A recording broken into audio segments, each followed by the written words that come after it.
ওয়াকফ সংশোধনী বিল নিয়ে সুপ্রিম কোর্টে কেন্দ্রের ধাক্কা। 5 বছর প্র্যাকটিস না করলে তার সম্পত্তি ওয়াকফ হিসেবে গণ্য হবে না। সংশোধনী বিলের এই আইনের উপর স্থগিতাদেশ সুপ্রিম কোর্টের। ওয়াকফ সম্পত্তি যেগুলো এখনো পর্যন্ত রেজিস্ট্রেশন করা হয়নি সেই সম্পত্তিগুলি রেজিস্ট্রেশন করতে হবে। ওয়াকফ কমিটিতে সংশোধনী বিল অনুযায়ী অমুসলিম ব্যক্তির উপস্থিতির উপরেও স্থগিতাদেশ সুপ্রিম কোর্টে। প্রধান বিচারপতি ও বিচারপতি অগাস্টিন জর্জ মাসিহোর বেঞ্চ ওয়াকফ সম্পত্তির জন্য একজন ব্যক্তিকে 5 বছরের জন্য ইসলাম ধর্মাবলম্বী হতে হবে। রাজ্য সরকারগুলি ওই ব্যক্তি ইসলাম ধর্মাবলম্বী কিনা তা নির্ধারণের জন্য নিয়ম তৈরি না করা পর্যন্ত এই আইন স্থগিত রয়েছে, এমনটাই জানিয়েছে শীর্ষ আদালত। এই নিয়ে জানবো বিস্তারিত। পীযূষ কান্তি নাগ রয়েছেন আমাদের প্রতিনিধি সরাসরি আমাদের সঙ্গে। পীযূষ কান্তি, এই বিষয়ে সুপ্রিম কোর্ট আজ এই বিষয়ে ঠিক কি নির্দেশ দিল? দেখো, ওয়াকফ সংশোধনী আইন 2025-এ বেশ কিছু ধারার উপরে স্থগিত করলো সুপ্রিম কোর্ট। মূলত সুপ্রিম কোর্টের এই আইনের বেশ কিছু ধারাকে চ্যালেঞ্জ জানিয়ে মামলা দায়ের হয়েছিল। দীর্ঘ শুনানির পর রায়দান স্থগিত ছিল। সুপ্রিম কোর্ট আজ যে নির্দেশিকা জারি করেছে বা রায় দিয়েছে, সেই রায়ে বেশ কিছু ধারার ওপরে সুপ্রিম কোর্ট নির্দেশিকা জারি করেছে। সুপ্রিম কোর্ট কোন কোন বিষয়ের উপরে এই নির্দেশিকা বা স্থগিতাদেশ জারি করলো? ওই নতুন সংশোধনী আইনে উল্লেখ ছিল যে ওয়াকফ সম্পত্তি প্রতিষ্ঠার জন্য একজন ব্যক্তিকে 5 বছরের ইসলাম ধর্মাবলম্বী হতে হবে, মিনিমাম 5 বছর। অর্থাৎ যদি কোনো ব্যক্তি মিনিমাম 5 বছরে ইসলাম ধর্মাবলম্বী না হয়ে থাকে এবং তিনি যদি ইচ্ছে করেন যে তার সম্পত্তি তিনি ওয়াকফকে দান করবেন, তাহলে সেই সম্পত্তি কখনো ওয়াকফ হিসাবে গণ্য হবে না। নতুন সংশোধনী আইনে এই বিষয়টি উল্লেখ ছিল, কিন্তু এই আইনের এই বিষয়টির ওপর স্থগিতাদেশ জারি করলো সুপ্রিম কোর্ট। দ্বিতীয়ত, সর্বোচ্চ আদালত পরিষ্কারভাবে জানিয়ে দিয়েছে নতুন সংশোধনী আইনে ওয়াকফ বোর্ডের প্রথম কার্যনির্বাহী কর্মকর্তা কে একজন মুসলিম হতে হবে। অর্থাৎ সিও হিসাবে কোনো মুসলিমকে, কোনো অমুসলিমকে সিও হিসাবে নিয়োগ করা যাবে না। নতুন সংশোধনী আইনে 2025 অনুযায়ী যে সংশোধন আনা হয়েছিল, তাতে ওয়াকফ সম্পত্তিতে কে পর্যালোচনা করার জন্য একজন কর্মকর্তা কে নিয়োগ করা হয়েছিল সিও হিসাবে, এবং সরকারি সেই কর্মকর্তা তারপর সেই সম্পত্তি নির্ধারণ করে এবং তার ভবিষ্যৎ ঠিক করবেন, এমনটাই আইনে উল্লেখ ছিল। কিন্তু তার উপরে স্থগিতাদেশ জারি করলো সুপ্রিম কোর্ট।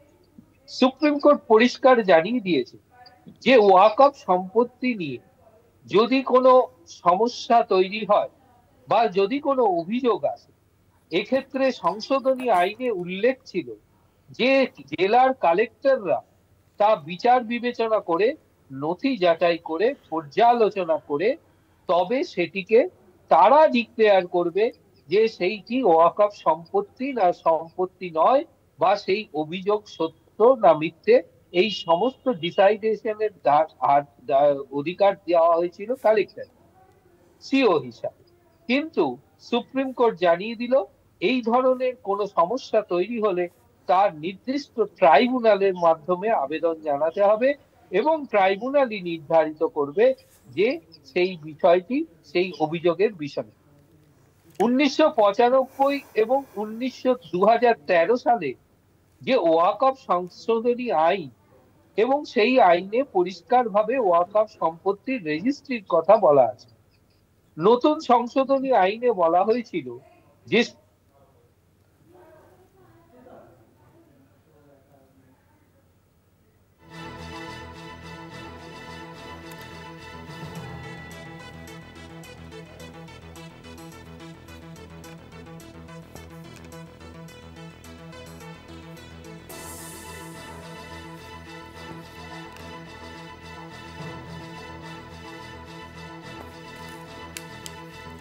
রেজিস্ট্রেশন না হওয়া ওয়াকফ সম্পত্তি দ্রুত রেজিস্ট্রেশনের নির্দেশ। ওয়াকফ সংশোধনী বিল নিয়ে সুপ্রিম কোর্টে কেন্দ্রের ধাক্কা। ওয়াকফ সংশোধনী বিল নিয়ে সুপ্রিম কোর্টে কেন্দ্রের ধাক্কা। 5 বছর প্র্যাকটিস না করলে তার সম্পত্তি ওয়াকফ হিসেবে গণ্য হবে না।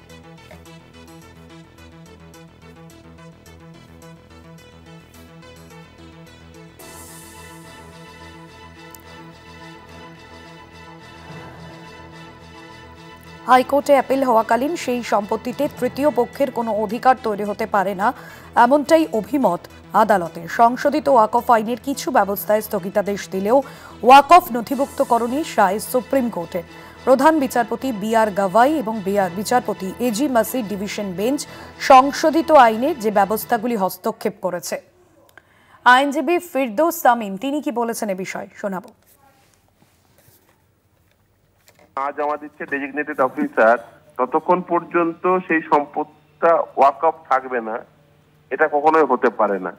আমাদের যে দেশে যে সেপারেশন অফ পাওয়ারের যে কনসেপ্ট সেটাকে আঘাত করছে। তাই সুপ্রিম কোর্ট মনে করছেন এই প্রভিশন গুলোতে, অর্থাৎ এই যে ডেজিগনেটেড অফিসার রিপোর্ট না জমা দেওয়া পর্যন্ত একটা ওয়াকফ প্রপার্টি, এই ওয়াকফ প্রপার্টি থাকবে না, এর উপরে স্থগিতাদেশ দিয়েছেন। এছাড়াও ওয়াকফ কাউন্সিলে যে একাধিক নন মুসলিম রাখার চেষ্টা হয়েছিল, 3 জনের অধিক রাখা যাবে না বলে জানিয়েছে সুপ্রিম কোর্ট। ফলে খুব পরিষ্কার যে কেন্দ্রের সরকার তারা যেটা চেয়েছিল যে ওয়াকফ এই যে সংশোধনী আইন এনে বেসিক্যালি ওয়াকফের যে চরিত্র বদল, সেটা সম্ভব হয়নি। সুপ্রিম কোর্ট এগুলোতে স্থগিতাদেশ দিয়েছে রেসপেক্টিভ প্রভিশন গুলোতে, এবং খুব স্বাভাবিকভাবেই এটাই পরিণতি হওয়ার কথা ছিল। কেন্দ্রের সরকারের তাদের যে স্বেচ্ছাচারিতা, সেটার বিরুদ্ধে এই রায় গেল বলে আমি মনে করি। আজ আমাদের ওয়াকফ আইনের বৈধতা নিয়ে প্রশ্ন তুলে মামলা হয়েছিল সুপ্রিম কোর্টে, আর সেই মামলায় অন্তর্বর্তী নির্দেশে সুপ্রিম কোর্ট জানালো পুরো ওয়াকফ আইন স্থগিত রাখার কোনো যুক্তি নেই। ওয়াকফ মামলা নিয়ে আইনজীবীদের তরফে কি প্রতিক্রিয়া উঠে এসেছে শোনাবো।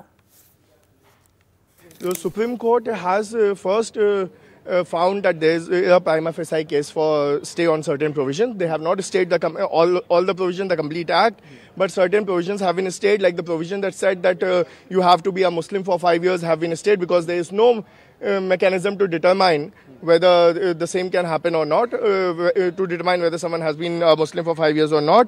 Apart from that, the provision 23C, the court has said that until unless there is a mechanism devised, no third party interest can be created.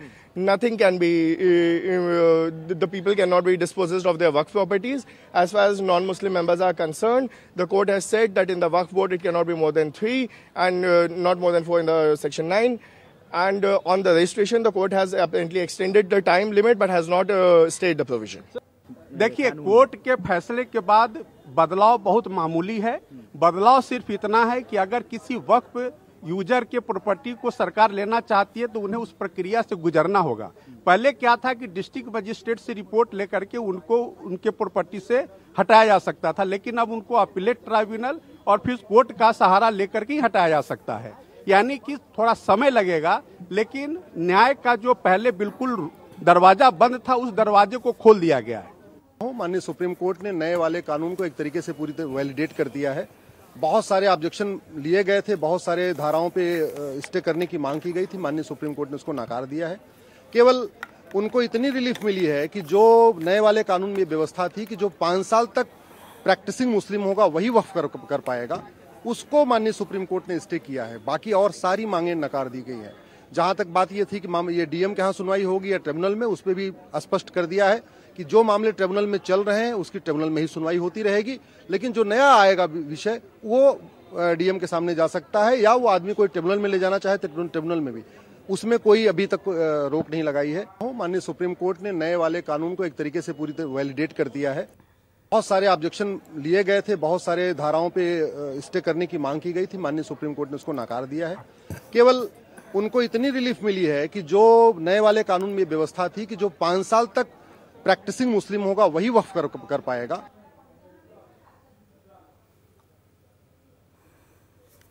ওয়াকফ বোর্ডের প্রধান নির্বাহী কর্মকর্তাকে একজন মুসলিম হতে হবে এমনটাই নির্দেশ সুপ্রিম কোর্টের। একজন অমুসলিমকেও সিইও হিসেবে নিয়োগের উপর স্থগিত। 5 বছর প্র্যাকটিস না করলে তার সম্পত্তি ওয়াকফ হিসেবে গণ্য হবে না। ওয়াকফ বোর্ডের প্রধান নির্বাহী কর্মকর্তাকে একজন মুসলিম হতে হবে। প্রধান বিচারপতি এবং জর্জ মাসিহর ডিভিশন বেঞ্চের তরফে এমনটাই নির্দেশ উঠে এলো। একজন অমুসলিমকে সিইও হিসেবে নিয়োগের উপর স্থগিত রাখা হচ্ছে।